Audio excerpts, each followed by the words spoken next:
the radical, fundamental principles of freedom, rational self-interest, and individual rights. This is the Yaron Brook Show. All right, everybody, welcome to Yaron Brook Show on this Friday, June 13th, day 2 of this phase of Israel's war with Iran.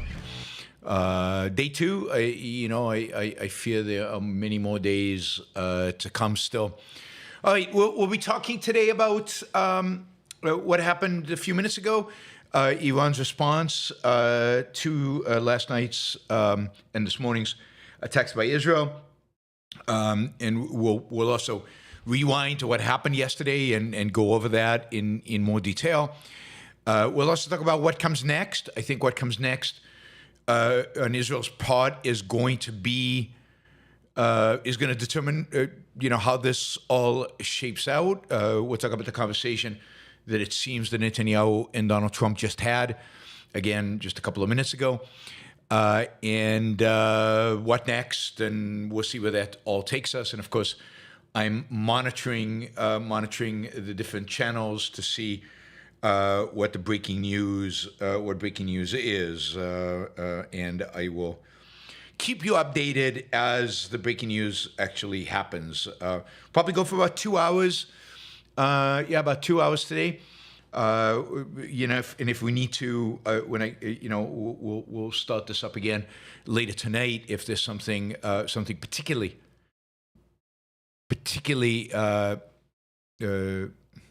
What is that? YBS is a show, not a tell? I don't understand that. Particularly exciting happening. We'll let you know later today. All right, or later tonight.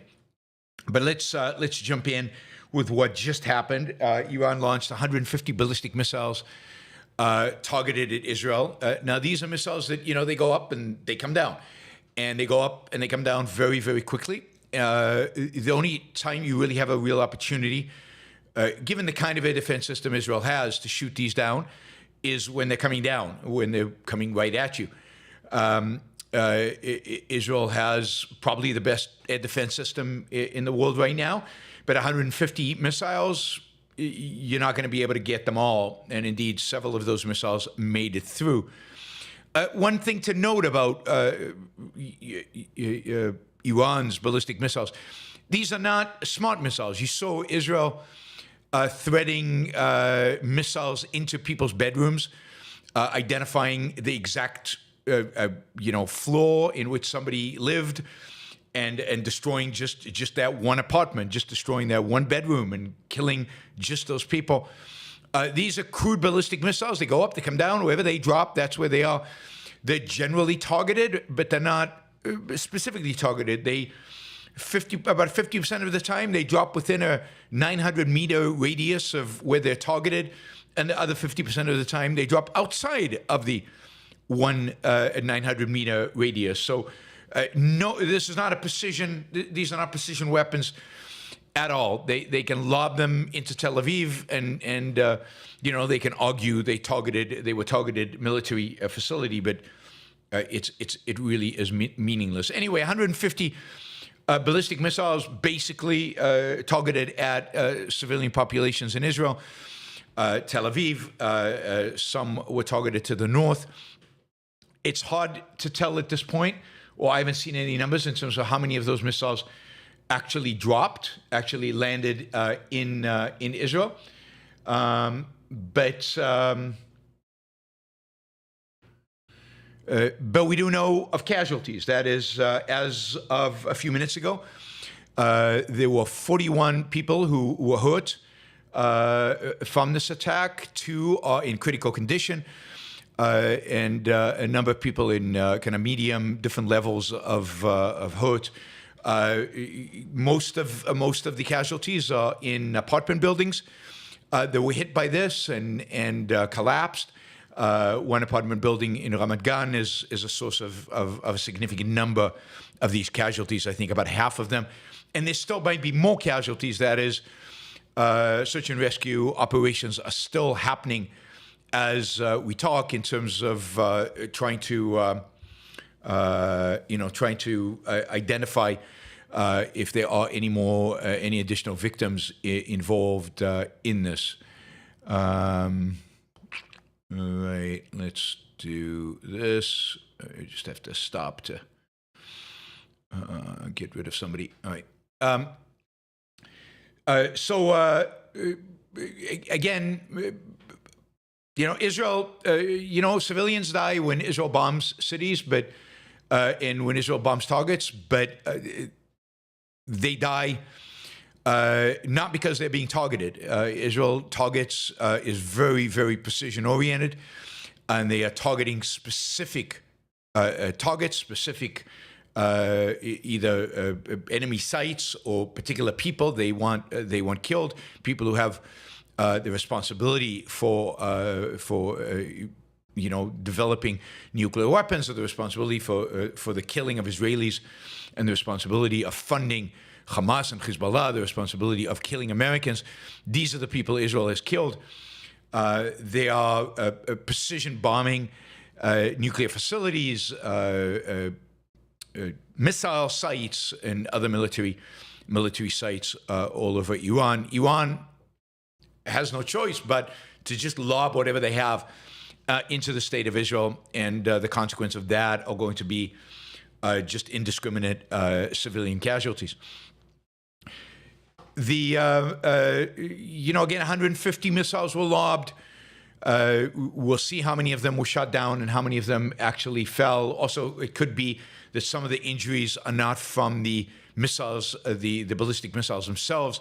It could be that some of the casualties are actually from pieces of missiles as they break up when they're shot down, or even pieces of the interceptors. Again, hard to tell, and we don't have a good reading. One thing we do know is that Gazans, I guess, feel comfortable enough and liberated enough and confident enough that they went down to the streets to watch the Iranian missiles rain on Israel, and celebrated. Not celebrated the knocking down of the missiles, but celebrated the fact that Israel was being attacked. So the Gazans have not learned anything yet. Not learned anything yet. Anyway, that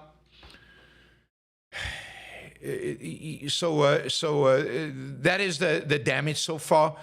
No significant infrastructure has been damaged. The only real damage has been to apartment buildings in the Tel Aviv area, and some damage in the north, but no casualties as far as I can tell so far in the north. It looks like Israeli strikes against Iran appear to have been resumed. And now there seems to be some air defense activity. Hard to understand why there's air defense activity now, and there was very little or none yesterday. But Israel is striking in Iran as we speak. And what's going to be interesting now is the targets that they choose to strike. And the question right now is, for Israel, what is the goal? What is the purpose? What are they trying to do? What do they want to achieve in the next few days or in the next couple of weeks in which they plan to be attacking the Iranians? So let's talk about what they did last night, and then we'll come back to this question of what do you want to achieve? What are the targets? What is the end game? Is there an end game, and what is the end game?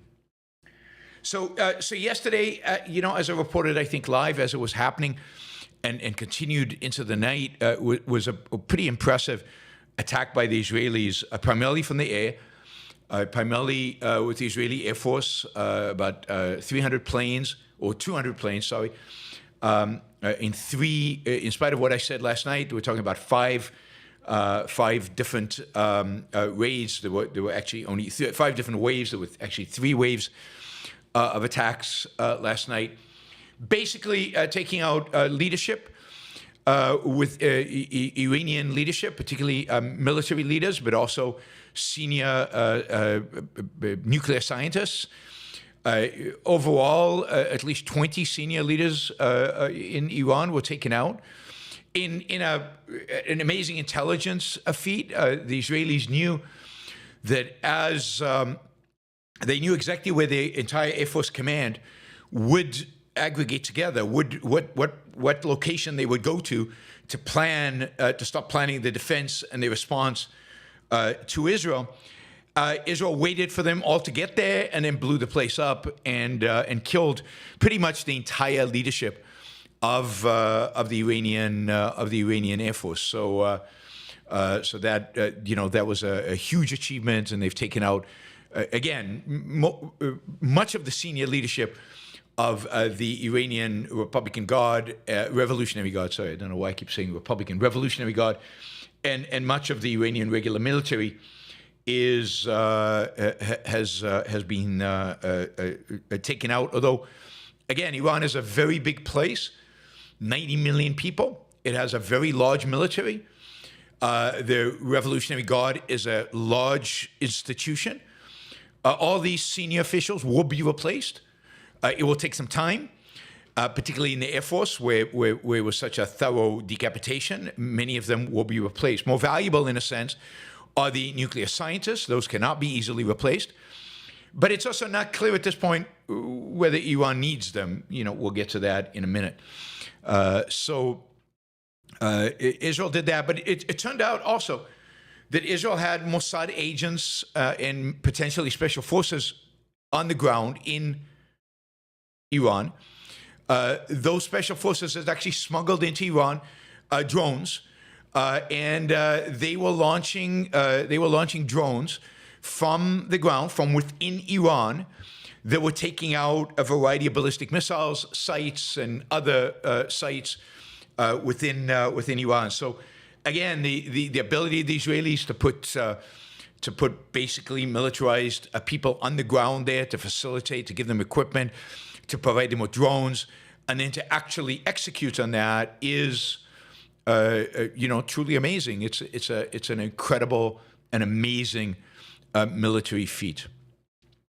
It is also now so Israel basically took out the leadership. It took out a lot of the ballistic missile capabilities of the Iranians. Not all of them, obviously. They launched 150 of those tonight with very little notice. So they obviously had some prepared that Israel did not get to. They have a lot more of those ballistic missiles where those came from. Israel, my guess is right now, is locating more of those ballistic missiles and taking them out to prevent further rounds of ballistic missiles shot into Israel. That'll be a big focus of what Israel tries to do. But as we talked about, I think, months ago, a lot of the ballistic missile capabilities of the Iranians are deep inside mines, deep inside mountains, caves. Israel cannot reach those locations without, bunker busting bombs. They need the bunker busting bombs. That would require, and Israel doesn't have those. Even if they had the bomb, they don't have a delivery mechanism.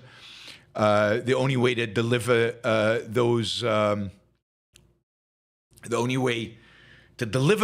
those is with something like a B-52 or B-2 bomber, the kind of bombers Israel just does not have.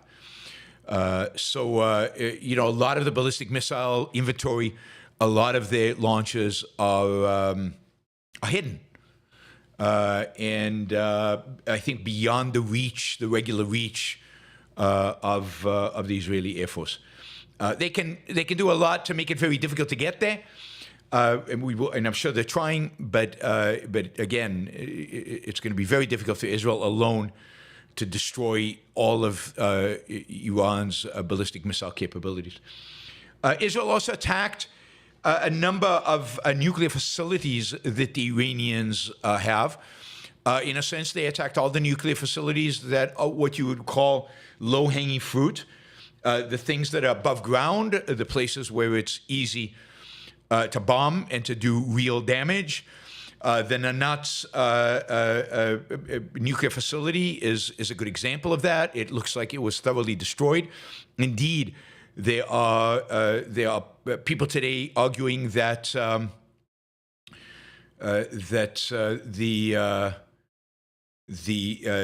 the nuts there's now radiation that is that become that there is natans.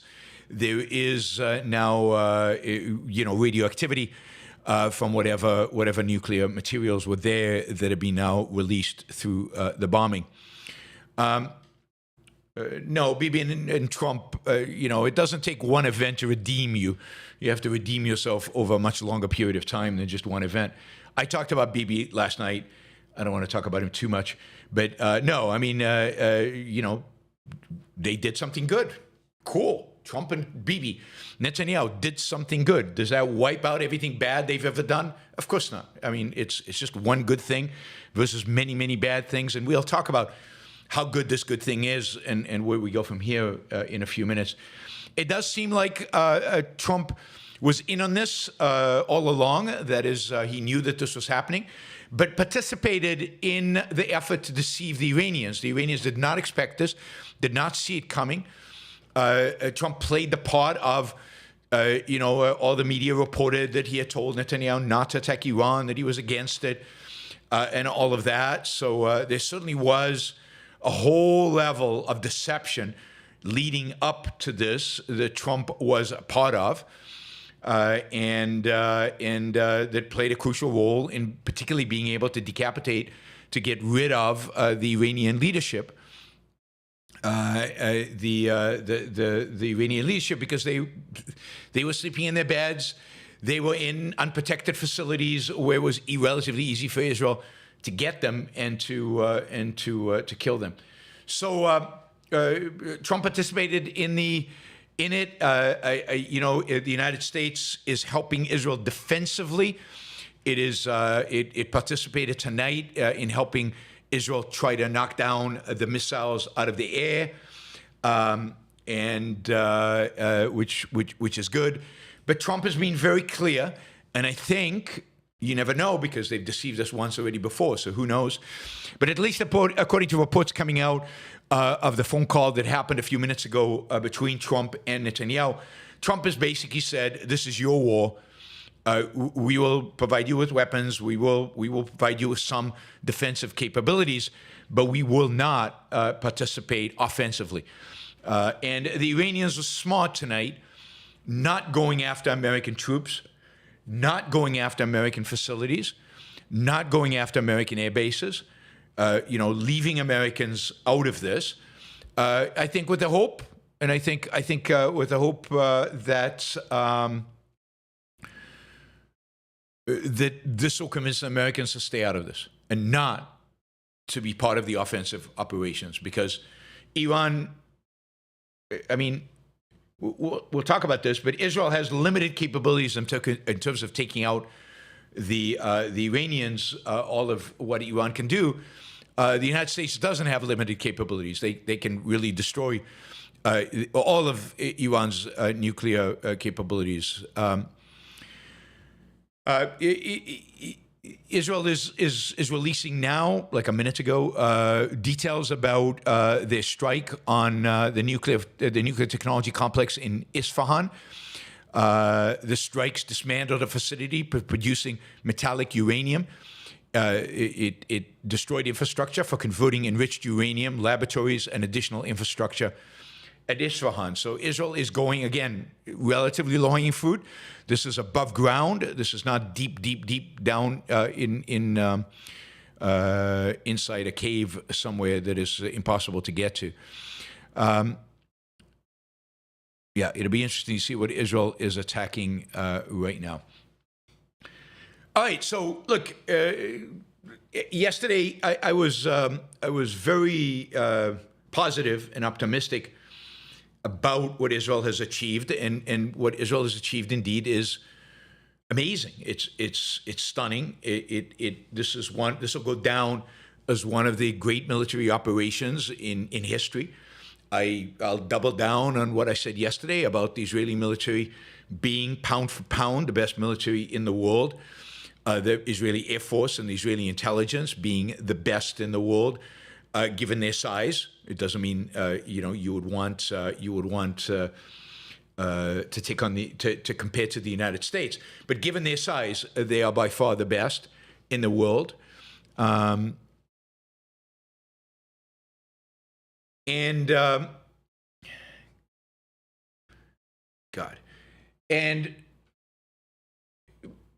So what happened yesterday? What happened last night? Truly stunning, truly amazing. The capacity to take out these people, the capacity to take out. Israel is flying over Iran with basically no. Iran has no air defense systems because the Israelis have been able to take those out completely. Whatever's left with the air defense systems, the Mossad drones yesterday took the rest of them out. So they're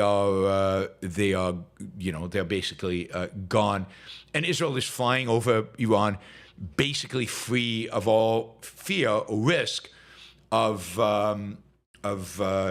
challenges or problems.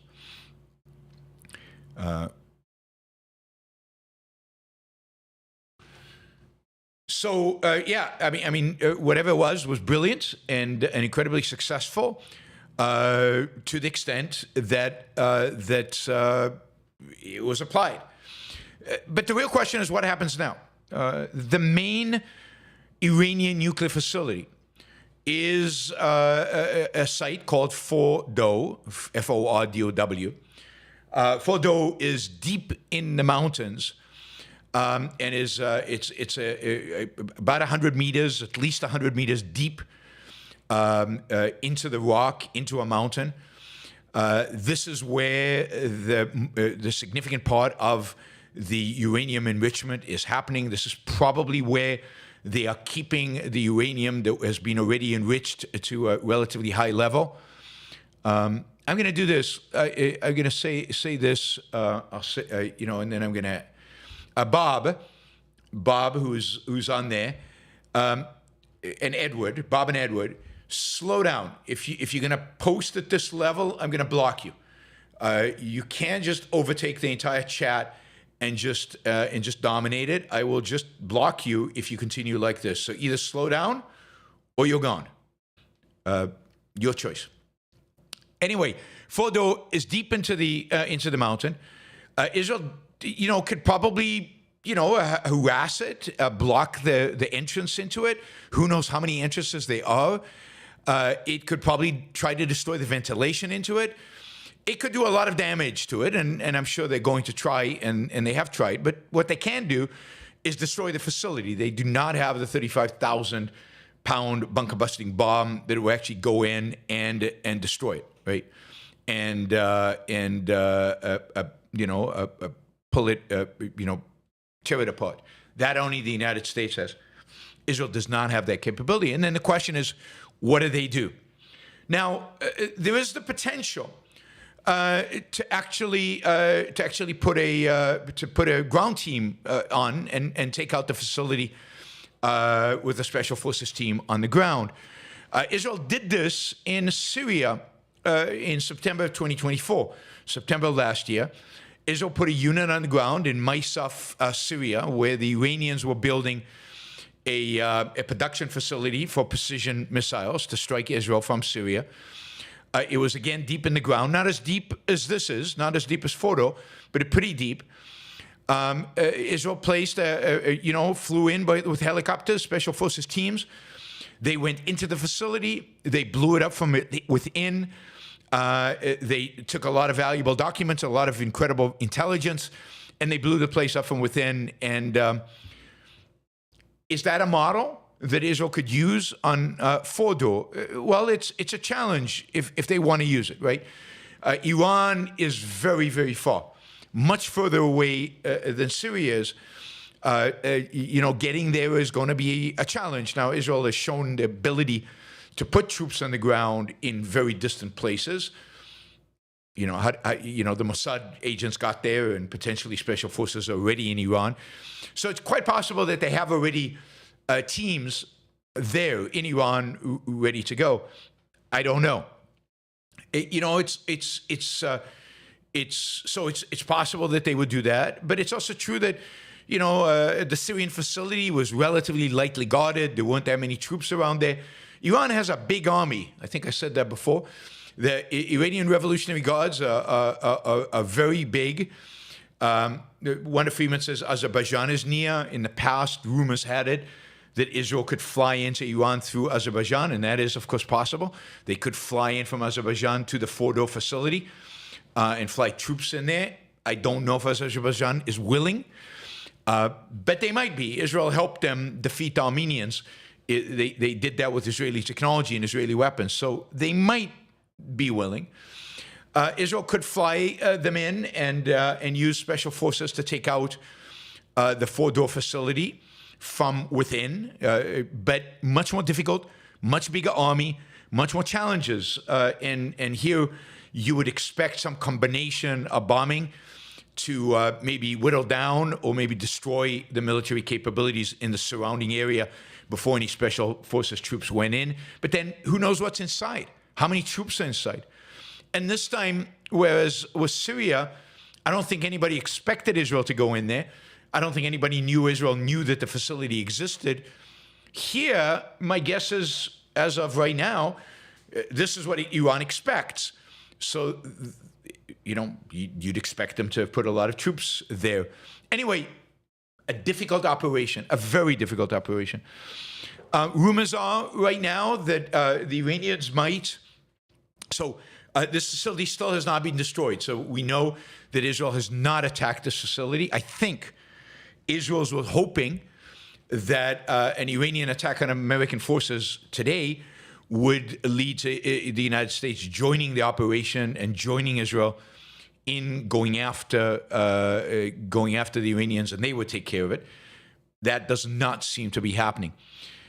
Rumors are that the Iranians will use this facility to enrich a small amount of uranium, to do a demonstration, nuclear explosion somewhere in the desert in Iran, and to warn the West and to warn the Israelis away.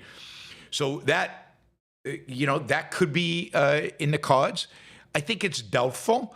I think Israel's going to do everything in its power to prevent that. It's going to take out every facility. Again, the big challenge is going to be, how does Israel take out Fordo? How do they deal with that facility? And do we know, again, assume that Israel, has the best intelligence in the world, but does it know all the different sites where the uranium is, where the centrifuges is, where the capabilities of building these weapons are? It seems like Iran is very close to a nuke. Very close to being able to produce one. The fact that Israel killed all those scientists, it was probably a little too late. That is, they probably done most of the work that they needed to do. And more junior scientists can probably take it from here. This is the kind of killing of the scientists is something they should have done on an ongoing basis over the last 20 years. It might have been too late, but we will see. Again, hard to tell. So what can Israel do at this point? It might not be able to take out every single one of the nuclear facilities that Iran has. And what's the end game? What do they actually want? Do they really just want to cripple the nuclear facilities? Or do they want to do something more? And I think Israel has to be more ambitious. It has to be more ambitious. And I think we'll know if they are in the next 24 hours.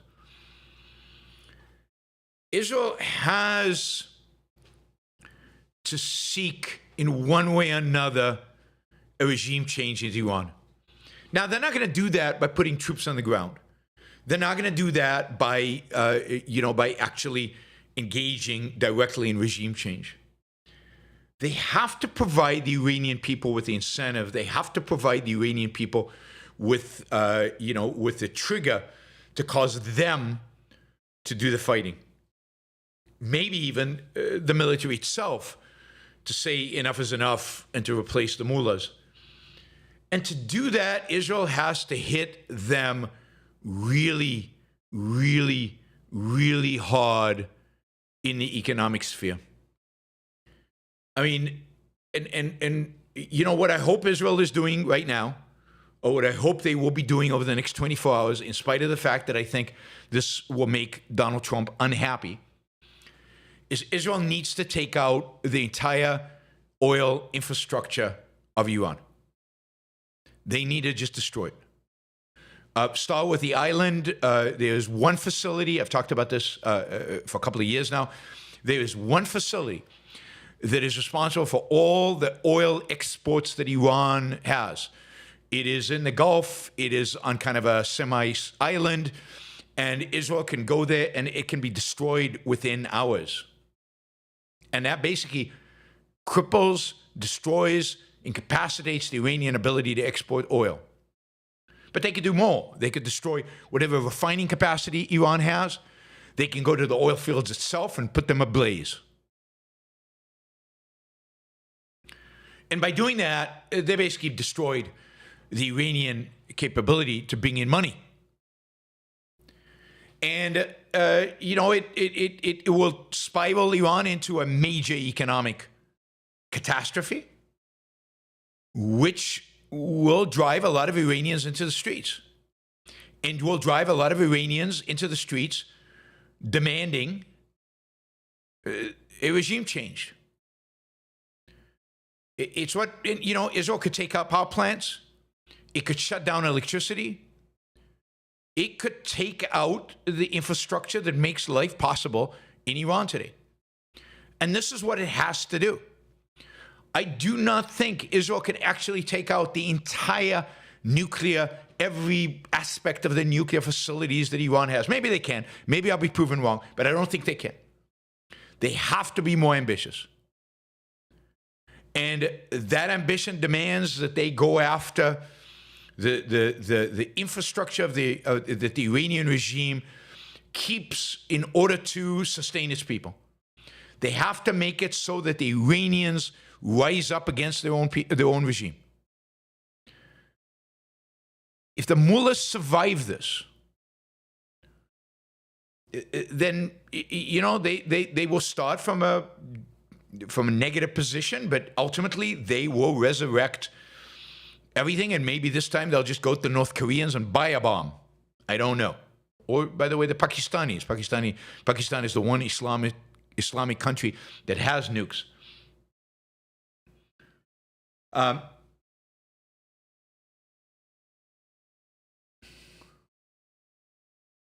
So it's the economic infrastructure.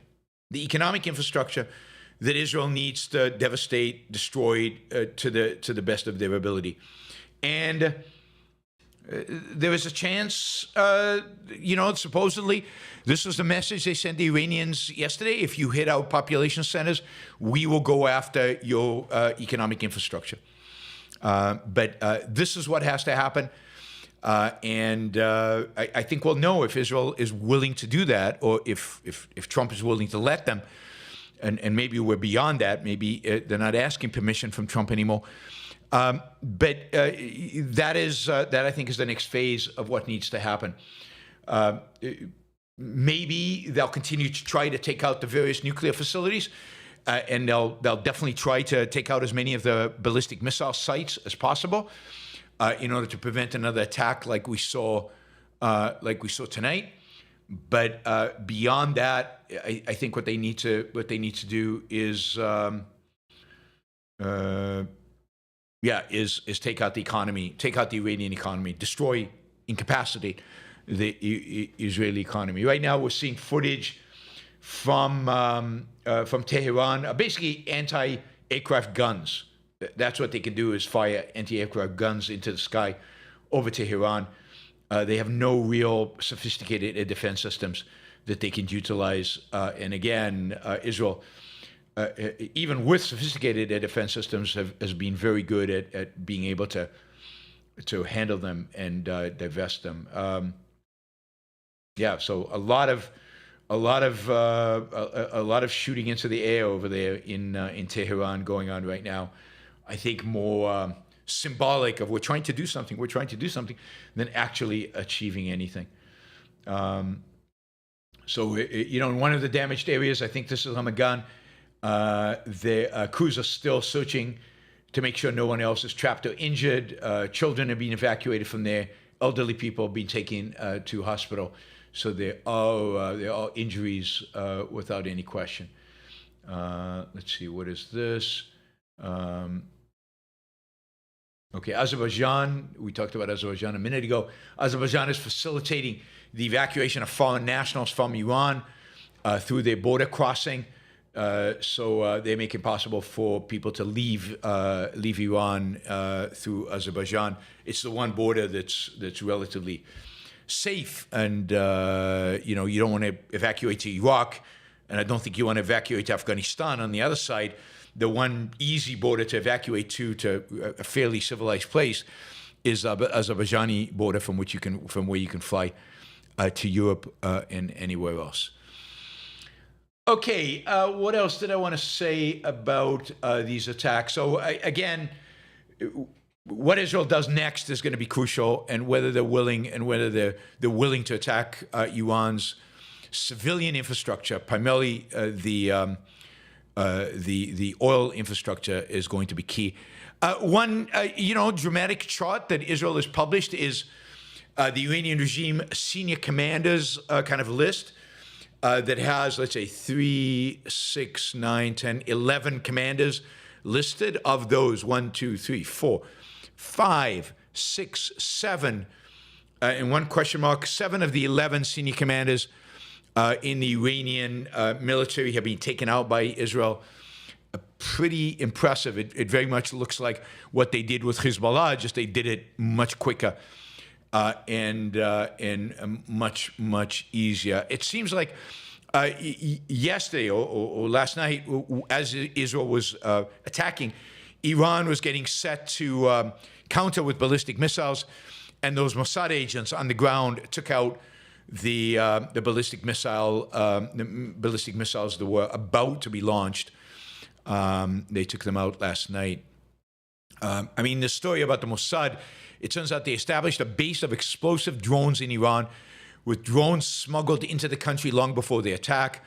According to an Israeli security source, the explosive drones were launched at surface-to-surface missile launches near a base near Tehran, and simultaneously a Mossad commando unit, I don't know if that's a thing, operated in central Iran and deployed operational systems of guided and precise weaponry in open areas close to the Iranian surface-to-air missile systems, parallel with Israeli Air Force strikes. So this was a land and an air operation last night. Let's see. Again, this is a kind of operation that Israel has been planning for years. Of course, adjusting to circumstances as they went along.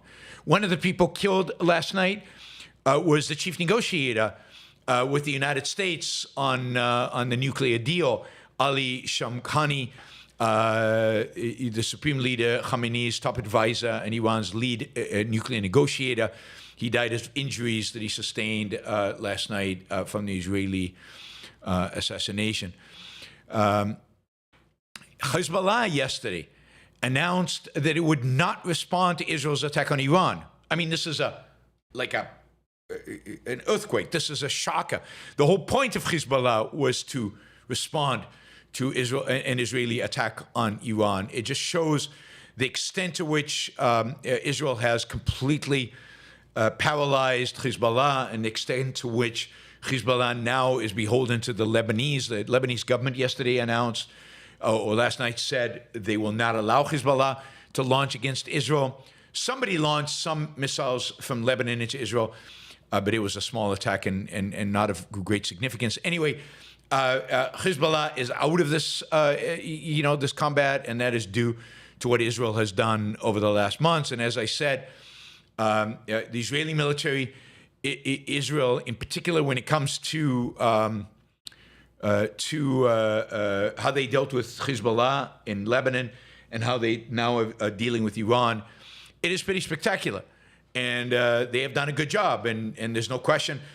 Bibi and Netanyahu and the Israeli government deserve credit for this, and Netanyahu deserves credit for finally, after 20 years of promising, having the balls, having the guts to actually launch an attack on Iran and try to take out the Iranian regime. So good for Bibi. All I would say, it's about time, and this is definitely a positive. According to some sources, over 20 senior commanders are believed to have been eliminated in this morning's strike, Air Force strike in Iran. Again, we talked about the leading 7 out of 11, but a total of 20 were taken out. So the International Atomic Agency, the one would release a report against Iran early yesterday, reports that Fordo, the fuel enrichment plant in Fordo, is Iran's primary facility for the enrichment of weapons-grade uranium. And it has not been targeted during last night or this morning's waves of strikes against Iran by Israel. According to the IAEA, and I think they're right, if Israel wishes to put an end to the Iranian nuclear program, the destruction of Fordo is a must, although it would be difficult without assistance from the U.S. due to the location, which is built into a mountain over 80 to 90 meters underground near Qom. So we will wait and see how Israel chooses to deal with the Fordo nuclear site. It is the linchpin of the Iranian nuclear program. It will have to be dealt with at some point, one way or another. Let's skip this. I'm just going through the different notes I had to make sure I covered everything. This has disappeared now. Let's see. Yeah, I mean, I think I just did this recap.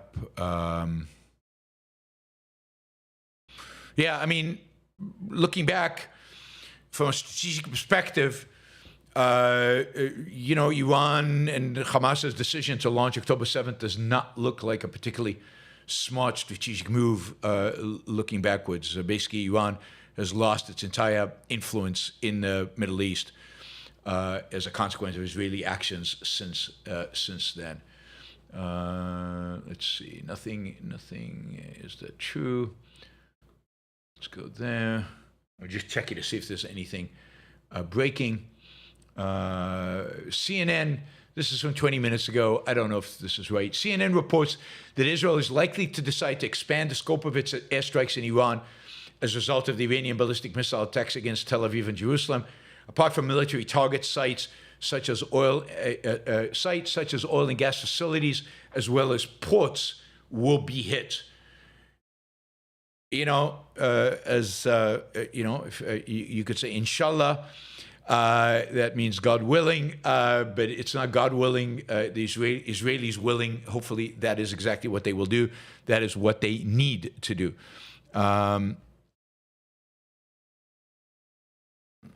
All right, and let's see if there's anything else exciting going on.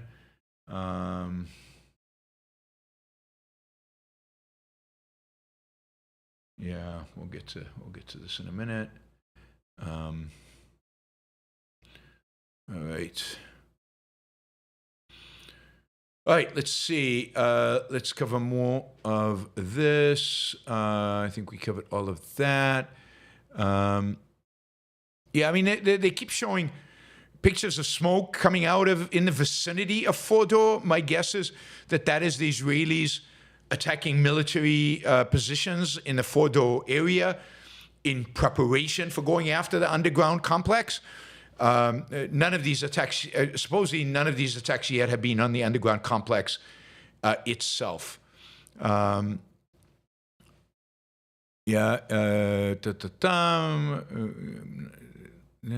people are, okay. All right, we're going to skip that. We're going to, I said that already. That is gone now. And we'll skip this. And we're going to skip that. All right, I think we're good. Let's see. Let's shift focus a little bit, and then I'll go to your questions because I know we have quite a few. quite a few questions, and I do want to try not to run over 2 hours today, at least for this show. Again, if there's breaking news, if there's something really important going on, I will come back tonight.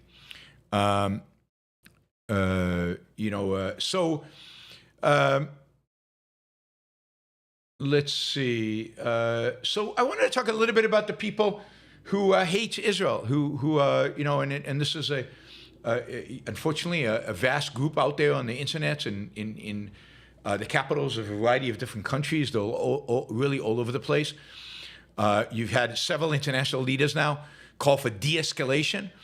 Saudi Arabia has condemned Israel. Turkey's condemned Israel. Japan have condemned Israel. Japan. The Secretary General of NATO has said this was a unilateral action by Israel. So I think it is crucial for many allies, including the United States, to work as we speak to de-escalate.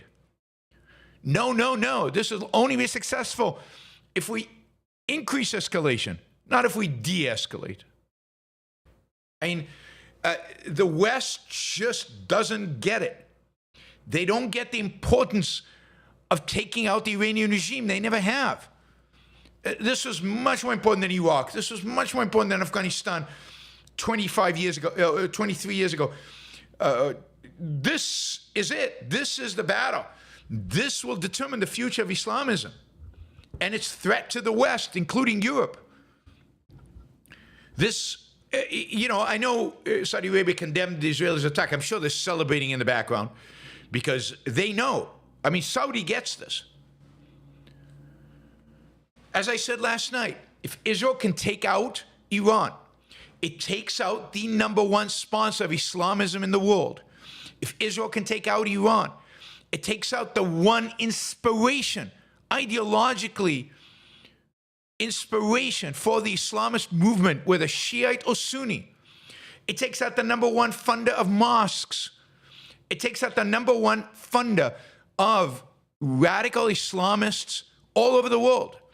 And it shows what a tiny little country that's pretty secular and it's Jewish or filled with Jews. If such a tiny little country can destroy the capacity of the Iranian regime, wow, Allah must not be happy with Iran. Allah must not be happy with Islamists.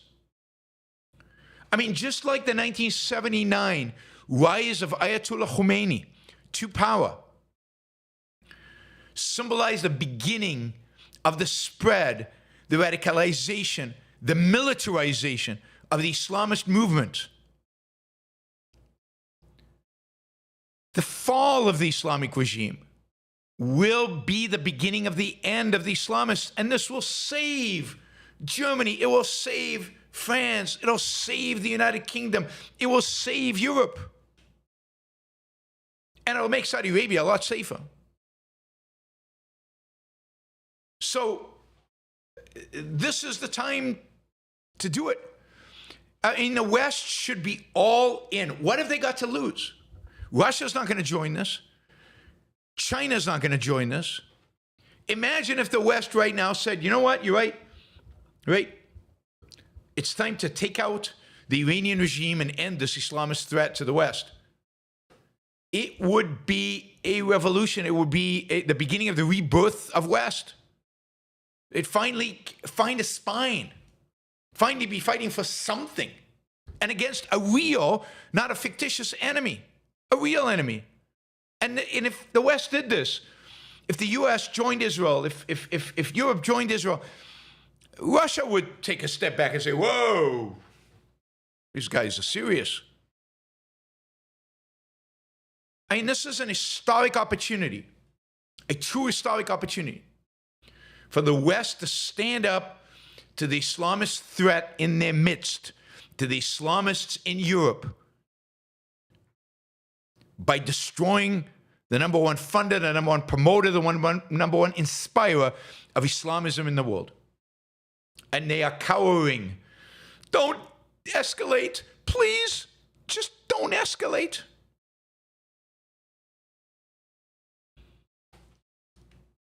And of course, you know, as much as I am happy that Trump supported this, as much as I'm happy that Trump played along in the deception of Iran, I'm not happy that the United States is not leading the attack. I'm not happy that the United States of America is not joining Israel in destroying this threat to the Western world and this threat to America and this threat to Israel. I'm not happy with that. So yeah, you can compliment Trump all you want, but the reality is he's not doing the right thing. He's not as bad as he could have been, as some of us feared he would be, but he's not good. He's just not bad.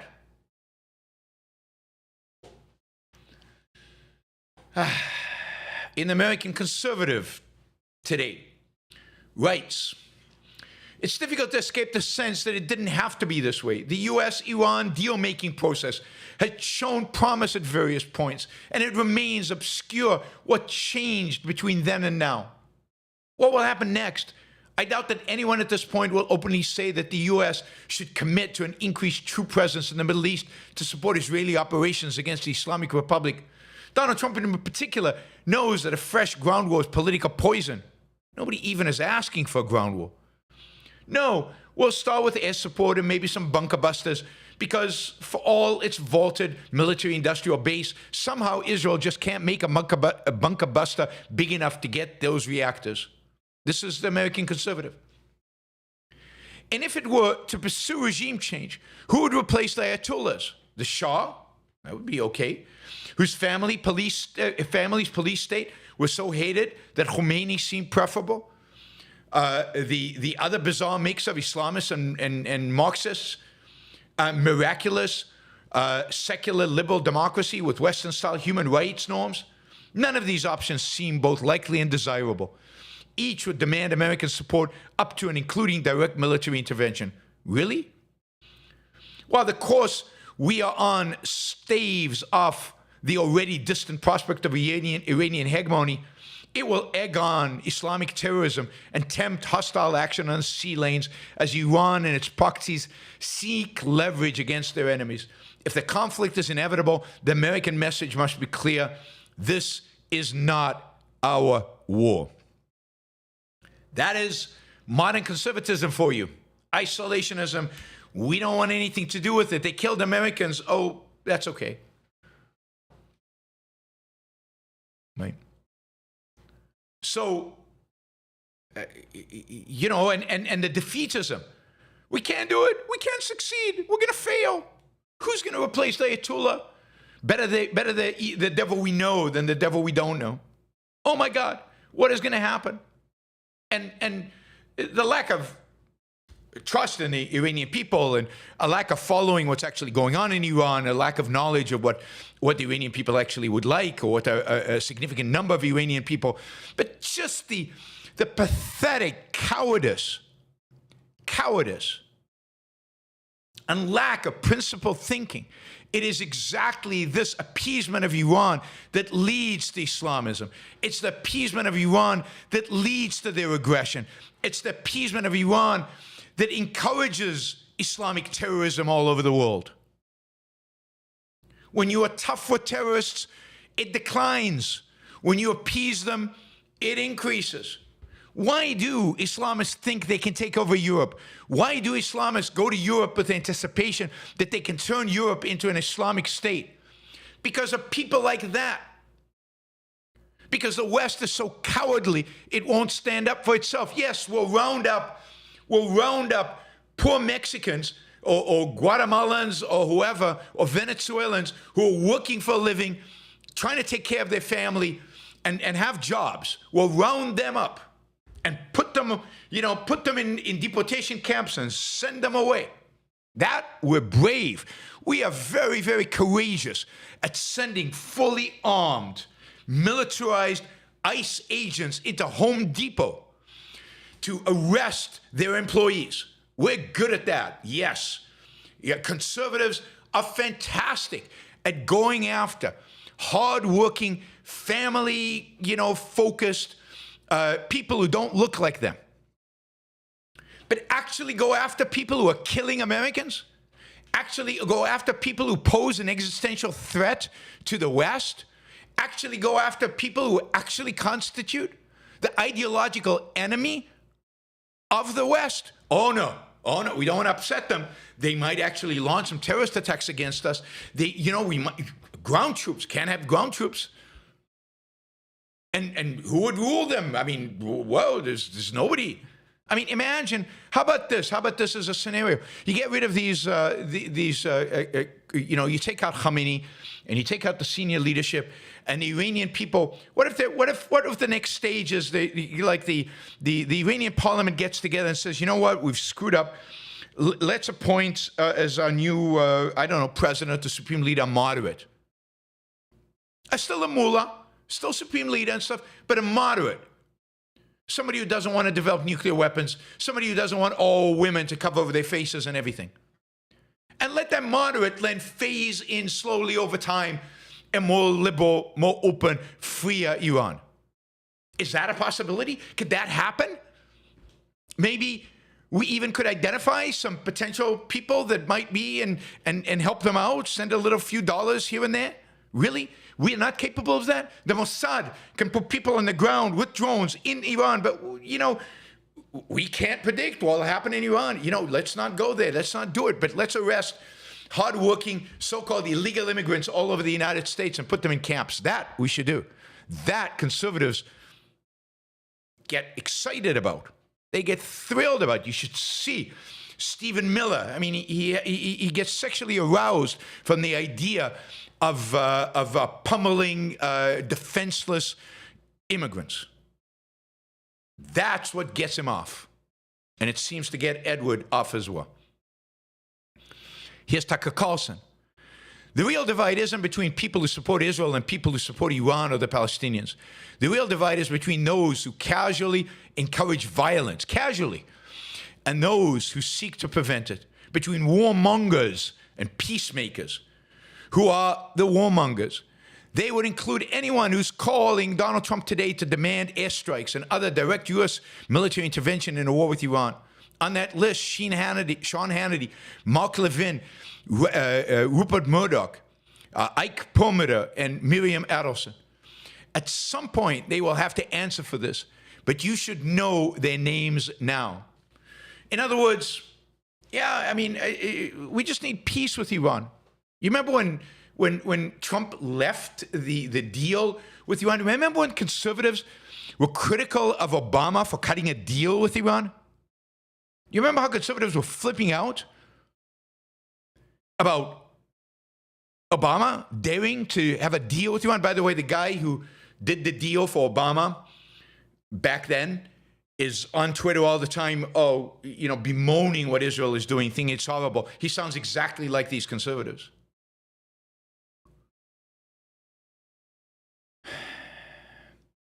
Here's what Tucker said just a few days ago before this happened. Then there's the question of war itself. Iran may not have nukes, but it has a fearsome arsenal of ballistic missiles, many of which are aimed at U.S. military installations in the Gulf, as well as our allies, and at critical energy infrastructure. The first week of a war with Iran could easily kill thousands of Americans. It could also collapse our economy as surging oil prices trigger unmanageable inflation. Consider the effects of $30 gasoline. Where does he live? He sounds like Jordan Peterson, who was calling for $300 a barrel because of the war in Ukraine. These people are nuts, and they're so petrified. They are cowards who are dominated by one emotion, fear. Peterson on the Israel thing is good. Not like this guy. But the second week of the war could be even worse. Iran isn't Iraq or Libya or even North Korea. While it's often described as a rogue state, Iran has powerful allies.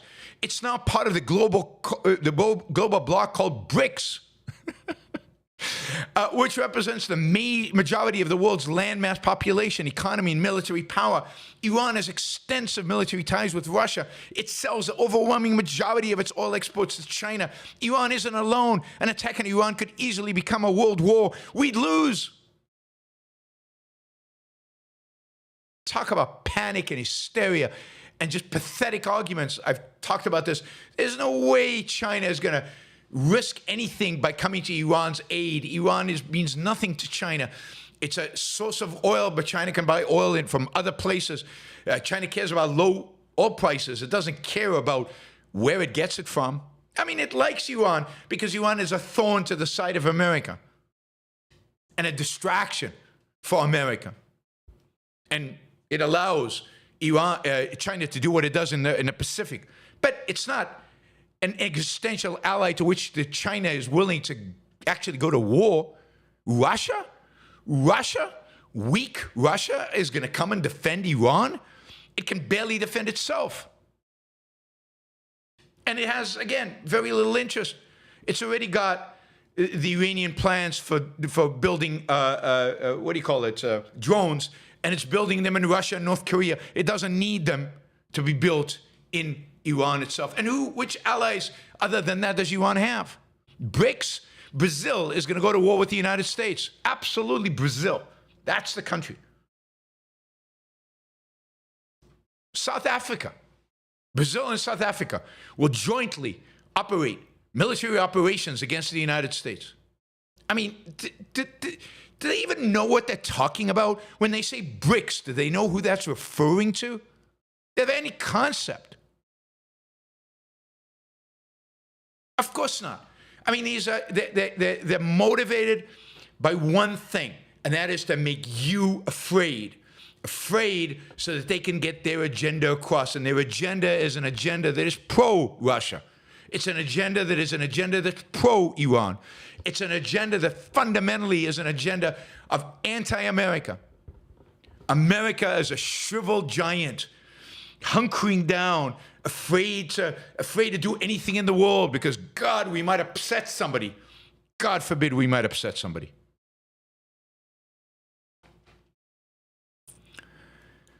That's Tucker. It only gets worse. Oh, his newsletter, I think today, Friday, June 13th, this was the headline of the newsletter. This is brilliant. This could be the final newsletter before all-out war. World War III, anybody? World War III?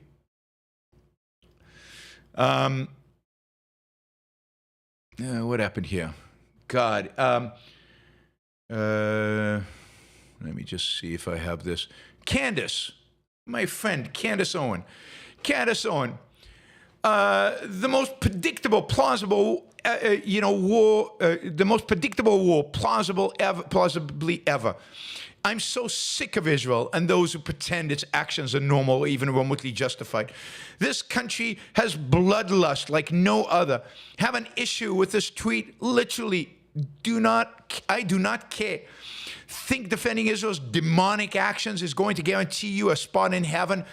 Double your indulgences and sign your offspring up to die for Netanyahu. Leave the rest of us the hell alone. I mean, she's manic and she's crazy and she's evil.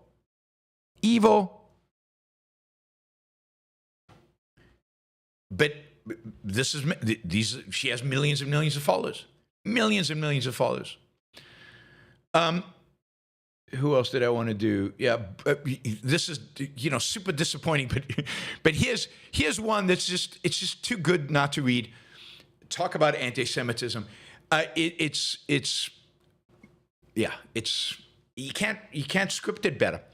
Iran. This is Robert Breedlove, who I've done his podcast. I now regret ever doing anything with Robert Breedlove. Iran is one of the few central banks that is not owned by the same people. I wonder who those are, who own the Federal Reserve and the Bank of Israel. Let us call the owners of the Federal Reserve and Bank of Israel the Western Central Banking Cartel. What he actually means is the Rothschilds, the Jewish bankers. In truth, both the United States and Israel are simply front organizations for the Western Central Banking Cartel. Both the U.S. and Israel are used in the same way the mafia uses front organizations to conceal criminal activities. facilitate bribery or corruption, and to maintain a cover for illicit meetings or logistics. As it turns out, the fabricated feud between Donald Trump and Elon Musk was yet another puppet show to distract you from the military aggression of the Western banking cartel, again against the shareholders of the Central Bank of the Islamic Republic of Iran. That's the hero. If you follow the money rather than the media, you will soon discover who the puppets and who the puppet masters are. Those elders of Zion, they are sneaky. They are so sneaky. Follow the money to find the truth. The only way to vote against World War III is to trade your fiat currency for Bitcoin.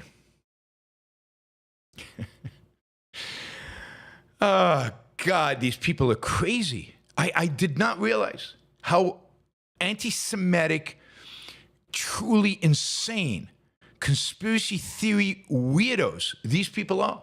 You know, and this is infused and embedded in the libertarian movement. We talked yesterday about Dave, Dave what? Dave Smith. Dave, the libertarian comedian, and how awful he is. Sadly, this is not limited to the wackos of the world. Here's Keith Starmer. I guess maybe he's a wacko too. The reports of these strikes are concerning, and we urge all parties to step back and reduce tensions urgently. Escalation serves no one in the region. Stability in the Middle East must be the priority, and we are engaging partners to de-escalate. Now is the time for restraint, calm, and return to diplomacy. This is the challenge. The challenge is Israel's going to get flooded with this kind of stuff. Can it withstand it? Can it go through with what it needs to do in order to eliminate the threat? France and Germany, Merz, we affirm that Israel has the right to defend its existence and the security of its citizens. Good for him. Macron, France reaffirms Israel's right to defend itself and ensure its security. Here's the thing now. Israel is on a clock. Israel is on a clock. There is only so much time that, its allies, including Donald Trump, will give Israel to deal with the Iranians. Israel needs to act quickly, decisively, thoroughly, ruthlessly, and it needs to get this over quickly because the pressure is mounting and will mount over the days to come. The West will coalesce around, we need to go back to negotiations, we need to de-escalate. Status quo, stability is the ideal. No, instability is what you want in Iran. What you want is an unstable Iran, where the Iranian people ultimately will choose what future they want. Anyway, the haters of Israel are out. They're all over Twitter. They're all over the web. You can find them all over the place. They're motivated by hatred of Western civilization, in the case of Candace, hatred of any kind of Western free country. They're so distorted by, the hatred of, fiat money or the state that any reasonable state out there therefore becomes the immediate devil. This is the anarchists. And they are motivated by hate of the West, which is Tucker, right? That's the fundamental. It's hatred of the West. And this is a real good place to say, where are you on this issue? Particularly on the right, where are you on this issue? And there are certain people, if they're, who are pro-Iran on this issue, that's it. You should write them off. You should write them off. And the right is going to split over this. MAGA is going to fight over this. And this is why Donald Trump is not going to fully embrace the Israeli position. He's not going to go all in with Israel because Donald Trump is afraid that his base does not want him to. He has to weigh those factors. All right, I'm going to call it there. We're not going to talk about New York mayor race, although it's an interesting issue. We'll talk about it another time. There's still a couple of weeks before the election, the Democratic primary. There is a socialist running who is now, a 50-50 chance that he wins. And he is a scary dude. He's a scary, scary guy. All right, let's jump in here. I'm a little short on time, so I'll just remind you you can ask questions. I'll try to answer all of them. If I don't answer them today, I've got a lot of like $5, $10 questions. If I don't answer them today, I'll answer them next time, and because I do have a hard stop. And if you'd like to support this show, if you'd like to support Yaron Brook Show, if you find value in what I do, please consider becoming a monthly contributor on Patreon, patreon.com. All right, let's jump in with Rand, $100. Thank you, Rand. Rand Cawley, thank you. Really, really appreciate this. Rand says, thanks, Yaron, for the great coverage, and thanks to the courageous Israeli military. At long last, a truly moral response. Well, yes. Now let's see. What's next? It can't be over yet. It cannot. What happens next is going to be really, really, really important and really, really crucial to whether how this all lands up.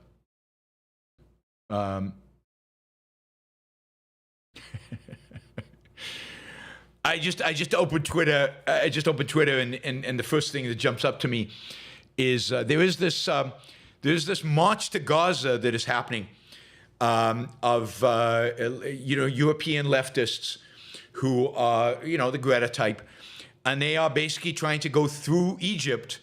They started in Libya, and they're going to go through Egypt, and they want to go all the way to Gaza. They're just going to march to Gaza, and basically the Egyptians are saying, "No way, we're not letting you go anyway." And there are now clashes. They are fighting between Egyptian civilians and these Western leftist activists. It's a good sight to see. Maybe they'll learn something about the people who really hate Hamas. The Egyptians even more so than any Israelis.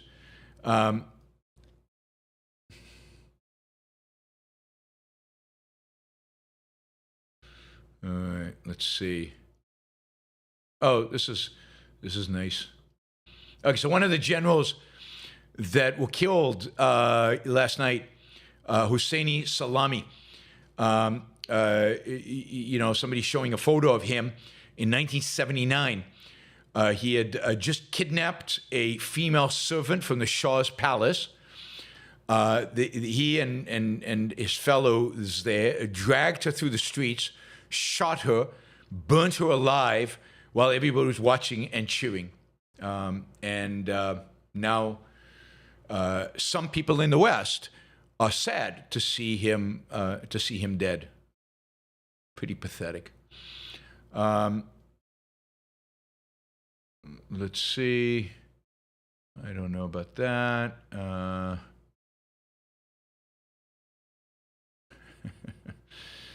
Yeah, a lot of funny stuff on Twitter right now. But let's just see if there's anything relevant to what we've talked about.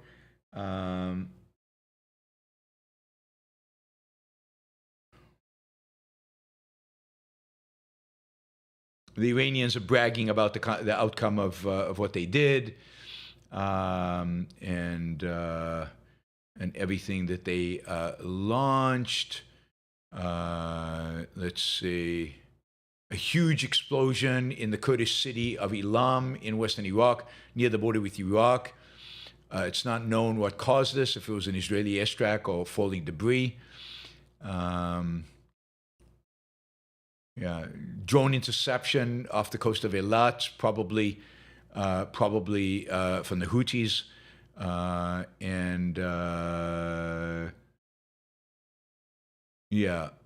all right, nothing new. Nothing new about what Israel is attacking as we speak. All right. Daniel, $50. Really appreciate it. Daniel Chapman. Has anything fundamentally changed in your evaluation of Netanyahu now? Has the nuclear deadline a last straw, or has this been a strategic buildup since October 7th? Look, I'm glad Netanyahu did this. You've got to say good for Netanyahu. Finally, he found the courage, the initiative to do this. If what Israel is saying about how close Iran is to building a bomb, any Israeli prime minister in that position would have done it. Indeed, everybody, all the opposition leaders have all come out and supported Netanyahu's decision because they would have all done the same thing. This is a man who's been talking about doing this for 20 years. Okay, so he did it in the last minute, and it might be, I'm not saying this is the case, but it might be that this is too late.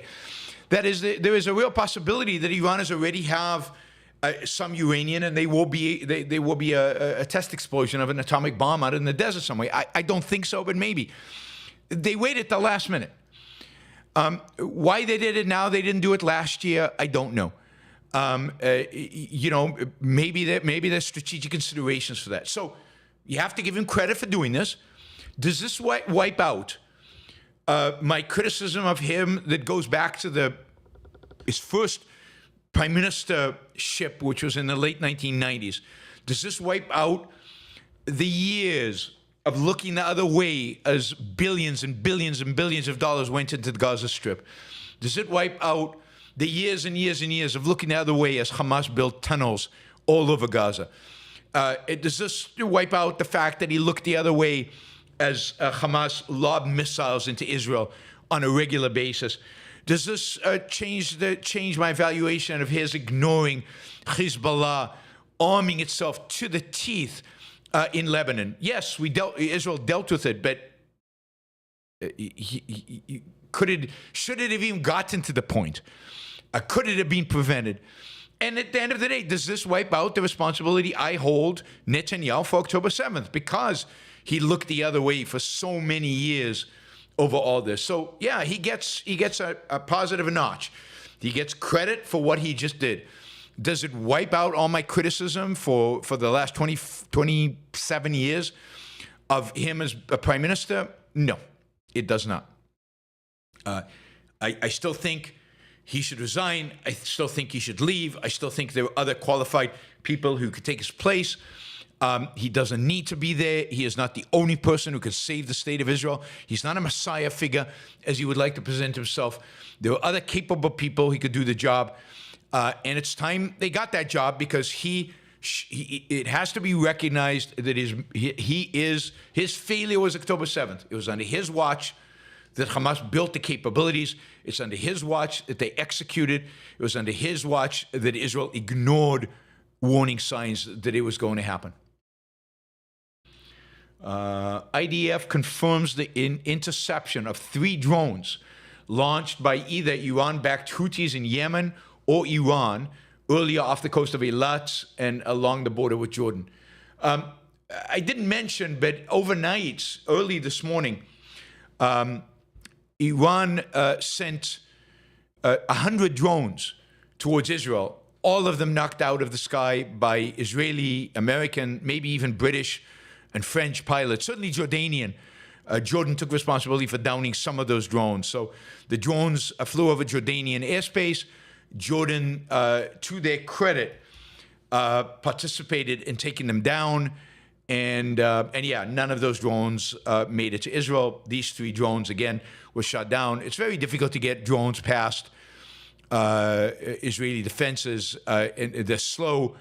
They take a long time to get there, to get to where they're going, and there's lots of opportunities to down them. Ballistic missiles, on the other hand, fast, quick, fractions of a second, they either knock down or they're not knocked down, and you could easily overwhelm their defense systems that Israel has with a massive launch, which is what they did earlier. All right, Andrew. Rubio's statement in Israel attack was very lame. Israel believed this attack was in its self-interest, in its self-defense. Imagine that a non-measly-mouthed, morally clear U.S. Secretary of State would say the bully pulpit matters. I agree completely. The bully pulpit does matter. I wish Donald Trump would stand up and say it. He's not going to. Rubio is not going to. They're going to maintain deniability. They're going to maintain the ability to walk away from this. They're going to take credit where they can. They're going to walk away when they can. They do not want to commit. And remember, this is not an administration, on principle, not an administration that believes in a moral stance on anything, except arresting innocent, hardworking, Latino, illegal immigrants in Home Depot. That they're morally adamant about.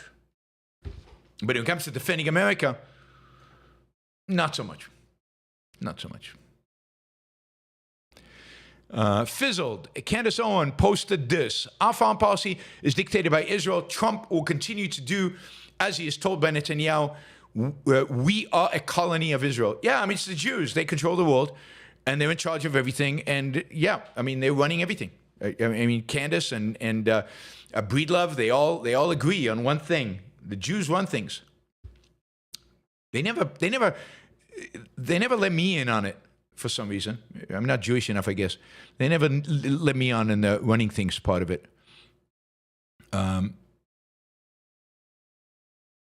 right. Let's see. Laren, when should Israel switch from precision attacks to carpet bombing? Do they hope for regime change and maintain goodwill among average Iranians? Yeah, I really don't think there's any reason to carpet bomb. I do think this is a situation where the local population is hostile to the regime. I do not think that this is a case where you have to bring the population to their knees. I think you have to bring the regime to its knees. I think Israel needs to go after Khamenei. It needs to make him feel like, he has to constantly hide and constantly run because Israel's after him. They should go after the entire political leadership of Iran, not just the military leadership. They should go after the Supreme Council or whatever it's called, the Council of Scholars or whatever they are. And they should cripple the Iranian economy. And they should constantly blame the Iranian regime for this and encourage. I mean, Netanyahu did an 8-minute speech earlier today to the Iranian people, which I think is good. Keep boasting the Iranian people. Keep telling them we're on their side. Keep encouraging them to engage in regime change. And if that means taking out more of the Revolutionary Guard, because that's who's going to go out in the streets to suppress any demonstrations, then yeah, go after their barracks, destroy their capabilities of going out into the streets. Do whatever you can to create energy around regime change within Iran. And I think carpet bombing would be the wrong strategy in this case. Let's see. Barbara, thank you for the news from Israel. Thank you, Barbara, for the support. Adam, did Israel trade their Patriot systems for Ukrainian drone tech? The general in charge of Ukraine's drones is an ex-Israeli. He is interviewed in Hebrew in the Mossad Show lecture. You can see it here. No, I don't think so. I think they gave or sold the Patriot system to the Ukrainians. I think Israel has, I'm going to guess here, they have the best drone tech in the world. They just don't need drones to the extent that Ukraine does because they have such a competent Air Force, and they don't face any air defense systems that are capable of doing anything in terms of touching the Israeli Air Force. So Israel doesn't need the kind of drones, the kind of cheap explosive drones that the Ukrainians have. There were pictures earlier today of Israeli drones flying over the skies in Iran, surveillance drones, intelligence drones. Those are the kind of drones Israel's flying. They're flying them openly above Iran because the air defense systems in Iran are gone. But Israel has a wide variety of drones, very sophisticated. But the kind of drones that Ukraine uses, I don't think are very useful for Israel. They're just not the kind of things Israel needs because Israel has air superiority, overwhelming air superiority. Jennifer says, I had to go to bed last night, but thank you for the show. And as the Australians would say, a good on yeah, Israel. Thank you, Jennifer. Yeah, I mean, I went on for 3.5 hours yesterday. I didn't even expect to do a show. And then, a lot of support. There was amazing support from you guys. People kept asking questions, and news was breaking constantly. So there was a strong incentive to keep going And it was, I think people appreciated it. So I did, the show was 3.5 hours yesterday.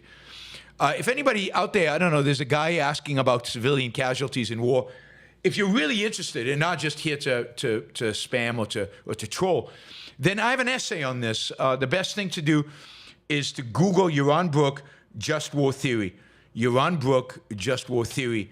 And you'll find my essay that I wrote many years ago with Alex Epstein in was it 2003, 2004, it was published. And it deals exactly with the question of, civilian casualties and when are they appropriate. Check out my essay. And then if you have questions, come back here. Happy to answer any questions around that. And of course, if you want to ask a question right now, there is the Super Chat. After all, I answer all questions on the Super Chat.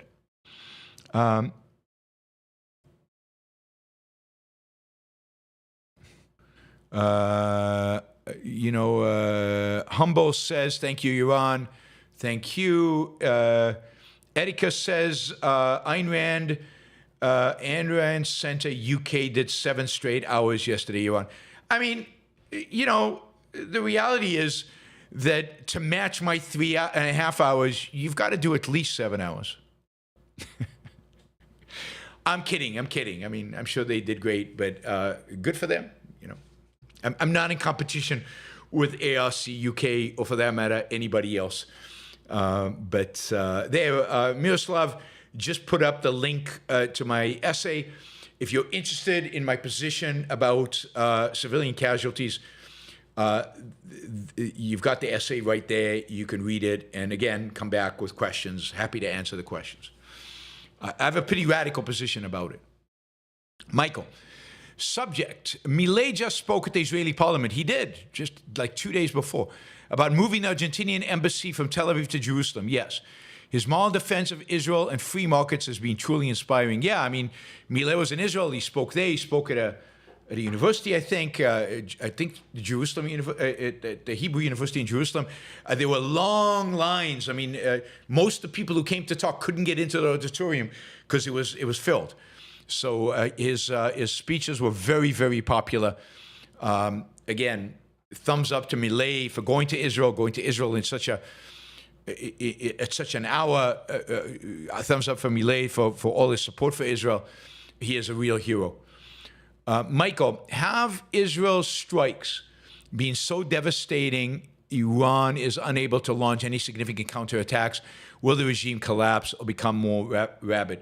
I mean, they can't launch any attacks because they don't have the weapon systems. They don't have the sophistication. They don't have the kind of weapon systems that precision weapon systems. They've got cruise missiles that Israel can easily shoot out of the air. They've got drones that Israel can easily shoot out of the air. They are far away from Israel. They have the same problem Israel has, but Israel has a superiority, and Israel has precision weapons, which the Iranians just don't have. So they can't devastate Israel. They've got nothing. All they can do is lob these ballistic missiles in, and that will cause damage in Israel, and it will cause casualties. People will die. I told you this yesterday, that people are going to die and people are going to get hurt. But there is a limit to how much damage and how many casualties they can do, and Israel will constantly erode their capacity to do that. Will the regime collapse? It depends what happens next. And some of that will depend on the Iranian people and on the Iranian military.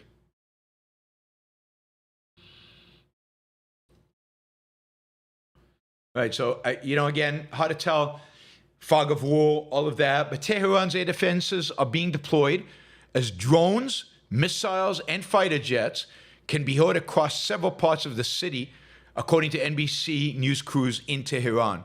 So, Israel, has, according to this, has drones in the air there and has missiles coming in. I don't know what kind of missiles they're using, but that'll be interesting to find out if it's more real missiles or, long-distance missiles or just missiles launched from airplanes. James, $100. Really, really appreciate the support. Thank you, James. Let's see. I'm sure there were other stickers Another $20 from James. Thank you for the sticker there. Thank you, John, for the $20. Let's see, what other stickers did we get? Yeah, how to keep track. Esoteric dichotomy, thank you. Nevfeld, thank you. Catherine Dawson, thank you. And Donna, thank you. And Jasper, thank you. And yeah, I can't go further back. All right, thank you guys. Really, really appreciate the support. And I appreciate you appreciating what I'm doing. Gail just did a sticker for $50. Thank you, Gail. That is, again, unbelievably appreciated.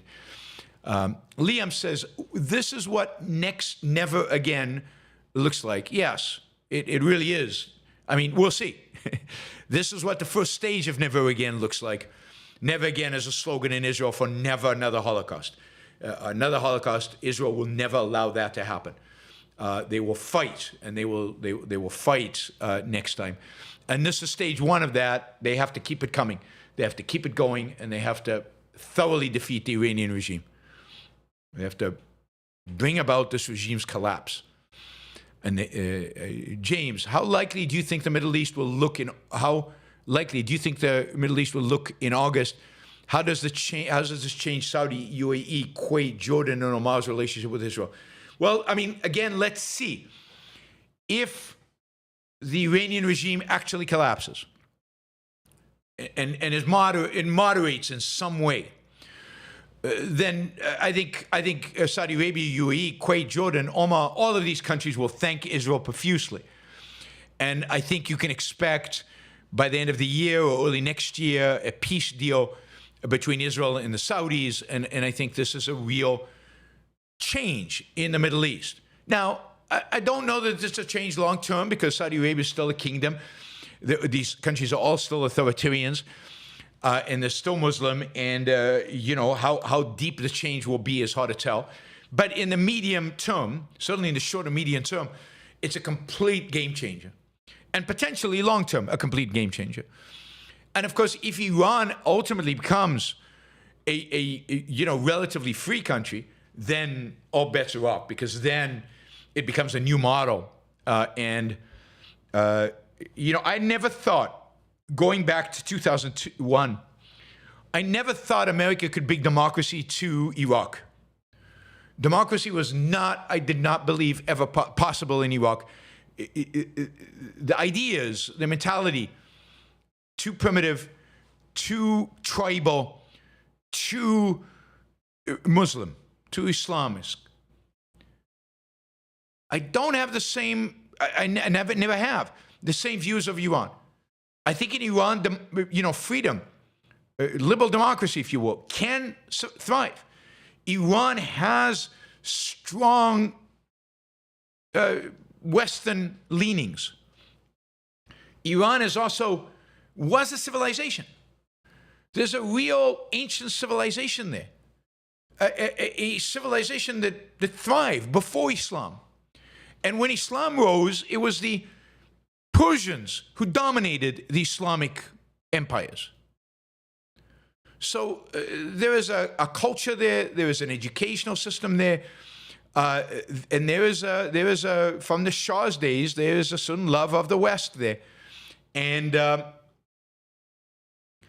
you could actually see Iran becoming free, relatively speaking, right? And that would be a complete game changer in the Middle East. Now, whether that will happen, I don't know. Oyvind, thank you for the sticker. Really appreciate it.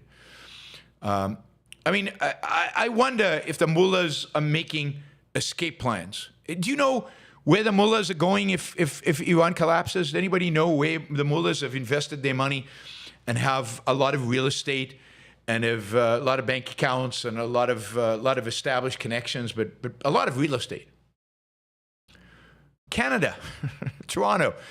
The Iranian mullahs bought up a bunch of Toronto real estate, so wouldn't be surprised if they showed up there. In the short run, they might go to Russia. Who knows where they'll go? But in terms of investment, they're heavily invested in Canada. Jacob, what are the short and long-term effects of any Israeli attack on Iranian oil regarding Russian oil? their war funding, U.S. natural gas and China. Well, I mean, Russia benefits from an Israeli destruction of the Iranian oil because it'll drive oil prices up. Oil prices are already way up, right? They were not that long ago, right? A few weeks ago, they were at 60, under 60. I remember them being in the 50s. They're now over 70. Oil prices over 70 is a huge boost to the Russian economy. It elevates Russian income significantly. It's also a huge boost to American oil companies. If Israel takes out Iranian oil facilities, you could see oil prices go up to 80. They're not going to 300, and oil and gasoline is not going to $30. The United States, produces a lot of oil. There's a lot of oil produced elsewhere. The Saudis could increase production. There's no question you could keep oil flowing, but prices will go up, and that benefits Russia, sadly. It would also benefit the U.S., natural gas and oil business, and it hurts China. China will have to pay higher prices for oil. So sadly, it benefits Russia, but it does hurt China. And it benefits U.S. oil and gas. Again, in the short run, ultimately, new reserves will enter the market and prices will come down. Harper Campbell, notice Islamists and Nazis always attack countries stronger than them, while communist regimes only attack countries weaker than them. You were right when you said communists are less suicidal. Yeah, I mean, I think they are. They don't believe in an afterlife. They're less mystical in that sense. Mark, thank you for the sticker. Really, really appreciate that. Islam Ali, no Iran. If Israel thoroughly and permanently dissects Iran's nuclear program, is it safe to say they saved the world? Yeah, I think it is. It's certainly safe to say they saved the Western world, to which Iran is a threat. So they've saved civilization, yes. Michael says, it looks like New York City is about to elect a Muslim socialist mayor. They didn't learn anything from Bill de Blasio just a few years ago. Yeah, and this guy is a lot worse, if that's possible, than Bill de Blasio. This guy makes Bill de Blasio seem reasonable in comparison. He is awful. I'll mention him in a show next week. Really, really, really bad dude. If you live in New York, go register Democratic so you can vote in the Democratic primaries to vote against this guy. I mean, he is a really bad deal. I know Como would be awful, but do it anyway. Let's see. All right, news now. Hi. All right, we've got Iran launching more ballistic missiles towards Israel right now. We've got air raid shelters in the Jerusalem area and in the West Bank, as well as in the south. Maybe some of these bombs will fall in Gaza. I wonder. But as well as around Beersheba, in the Beersheba area. So another round of ballistic missiles being launched by the Iranians. Not at Tel Aviv, interestingly enough, but they seem to be shorter range, not quite aimed at Tel Aviv. We'll see. Israeli Defense Forces confirmed that another wave of ballistic missiles is just launched by Iran at Israel. At the same time, Iranian state-run media is reporting Israel strikes now on northeastern Iran. Northeastern. God, do you know how far that is? I showed you a map yesterday. Northeastern Iran, that is towards Uzbekistan and Afghanistan. That's way over there. All right, we'll watch to see. The defense crews in Israel must be exhausted at this point. I hope much of that is automated. Monolithic Ethos, thank you for becoming a YBS fan on YouTube. Eyal, thank you for the sticker. Brian, thank you for the sticker. All right. Islam Ali, if Israel thoroughly and permanently, we just said that. We just did that. You repeated the question. All right, James. Does Iran have the power to really do damage to Israel if they believe they're going to be wiped out? A few of their rockets landed in Tel Aviv proper. They will launch thousands. Their capacity to launch is limited. They can launch them in rose, so they might launch thousands, but of every 100, if 5 drop, they'll do some damage. If it's 1,000 and 50 drop, they'll do some damage. It's not going to be existential damage to Israel. It's going to be some damage. It's not going to be existential. I wonder if they're launching right now towards Israel's nuclear facility. Israel does have a nuclear facility in the south. I wouldn't be surprised if Iran tries to target it. It's probably the most protected site maybe in the world, certainly in Israel. It has air defense systems above and beyond. I doubt anything will penetrate there, but it could be.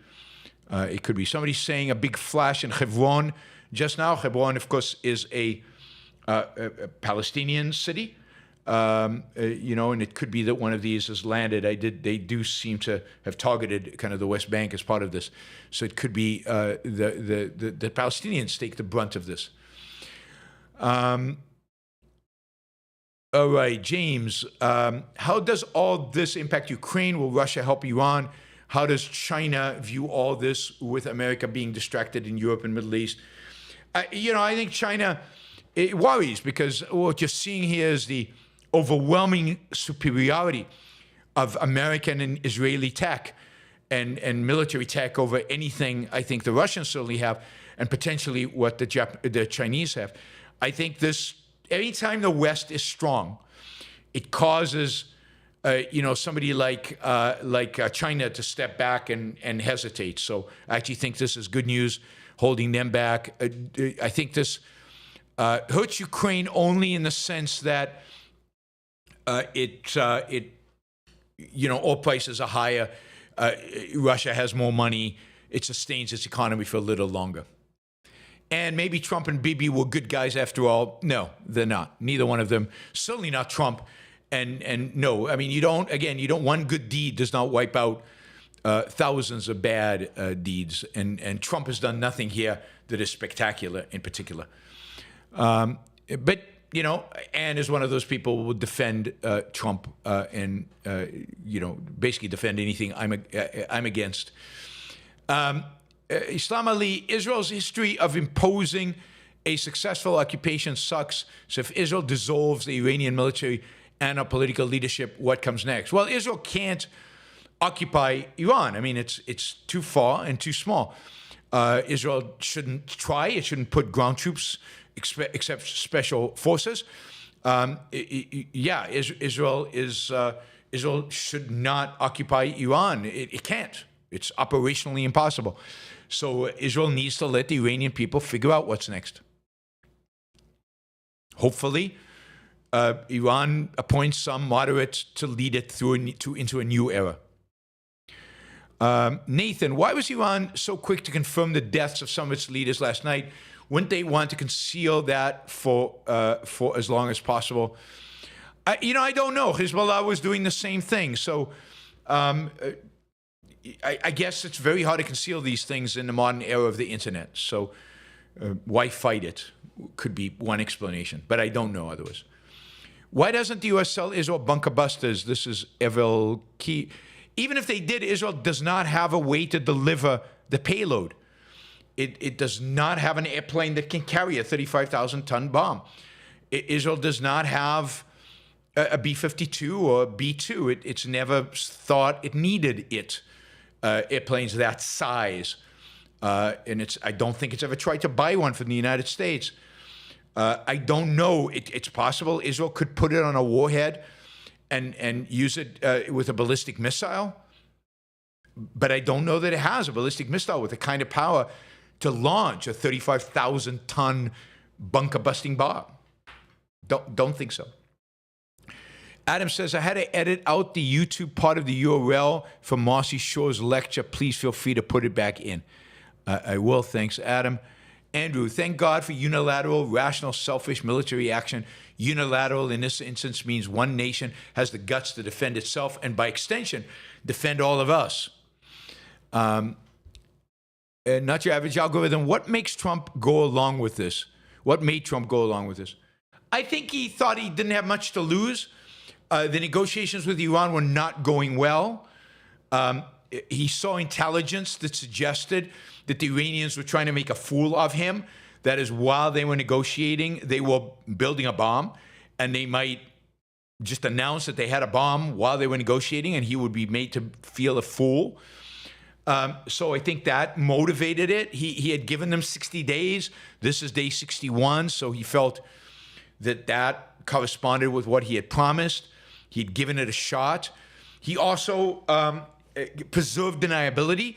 If the attack yesterday would have gone badly, he could have said, oh, I didn't want it. Even now, he can say, oh, I don't want Israel to go this far. By not putting American troops at harm's way or bombing Iran directly, he can go to MAGA and say, yeah, I don't want America involved in the war. So he has nothing to lose and a lot to gain. I'm losing my voice again. All right, James, why does no one talk about Iran attempting to take out President Trump before he was reelected? Not even you have mentioned that, no conservatives. I forgot about it, but that is true. There's significant evidence to suggest that they put a hit on Trump before the election, and they tried to take him out. They failed. So, yeah, I'm curious. Maybe they don't mention it because they don't want to remind Trump he might support Israel. I didn't mention it because I forgot completely. Jason, Walmart heiress backs No Kings protest in full-page ad urging defense of the Constitution, opposition to dictatorship, and support of allies and global trade partners. Yeah, I saw that. She is worth $18 billion. She can afford to take out a full-page ad. She took out a full-page ad in opposition to Trump. It's great. Good, and I hope I'm not going to go to any protest because I don't believe in protesting. But the more things like full-page ads are a good thing. We need to express our anger and frustration at Trump. All right, let's see.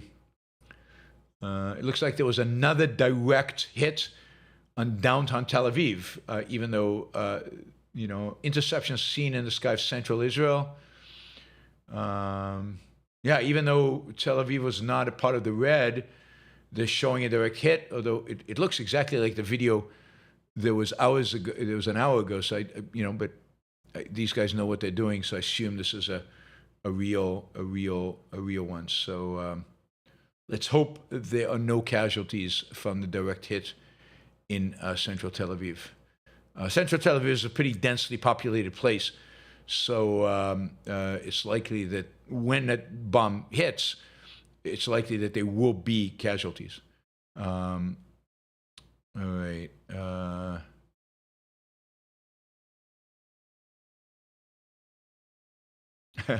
Funnily enough, Russia is condemning Israel. Here's Russians' condemnation. Listen to this one. It's you got to appreciate the irony of this. Unprovoked military strikes against a sovereign member state of the United Nations, against its citizens, peaceful cities, and critical nuclear energy infrastructure facilities are totally unacceptable. The international community must not ignore such acts, which not only jeopardize peace, but also undermine security both in the region and globally. Russia sent that. That's pretty crazy.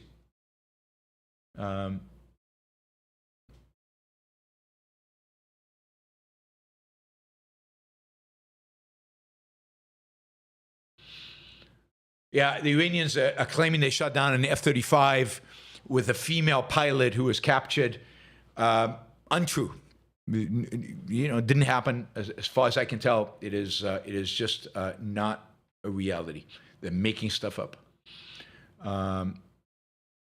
It looks like more than 40 Israeli fighter jets just entered Iraq airspace to launch missiles at targets in Iran. It's going to be interesting to see what those targets are. As I've said, I'm waiting to see, the targets in Yemen. Crowds watching Tel Aviv under attack on a giant screen. Somebody should take out that screen. I think that should be a target of an Israeli drone. That screen should not be there. Yeah,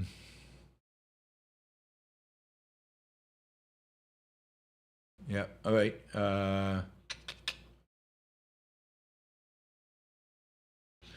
supposedly, again, don't know that this is true, although it is on video with sound, Iranians in Tehran are now shouting, "Death to Khamenei," while Israel bombs the regime. This is the opportunity. And what you need now is to really make the regime suffer. Really make the regime suffer. And the way to do that is take out their oil infrastructure. Take it out. I hope that's what the 40 Israeli planes are going to do. James G., U.S. government in November 2024, the U.S. Department of Justice charged an Iranian man in connection with an alleged plot involving the Iranian Revolutionary Guard to assassinate Trump. This plan was thwarted by authorities. Will Iran do it again? Yeah, I mean, Iran supposedly has agents in the United States. I wouldn't be surprised if we saw some acts of violence in Europe and in the U.S. in support of Iran. Be careful out there. Will they try again? Now he's president. I think he's well secured, well protected. But will they try? Will they attack Israeli institutions, Jewish institutions? Yeah, probably. Those are soft targets. Much easier than bombing Tel Aviv. Much easier than bombing Tel Aviv is to attack soft targets in Europe or the United States. So I fear that might be where the Iranians. That's what they do to express themselves, I guess you could call it, right? To retaliate. Let's see what else is going on here.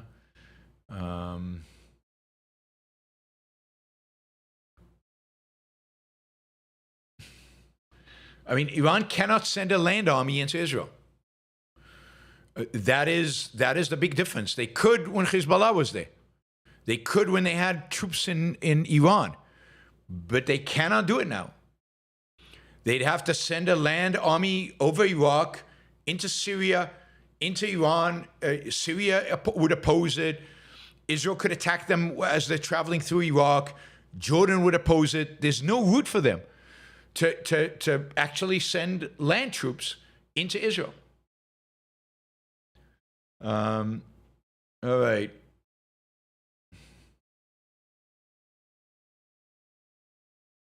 Let's see. All right, we will see. It seems to be the first death. They were getting reports of the first death from the previous ballistic missile attack. An Israeli woman has died from her wounds that she sustained tonight from the Iranian ballistic missile attack. All right, it's time to make the Iranians pay for that. And I think there are easy ways, low-hanging fruit, easy targets to basically make that happen. Make that happen.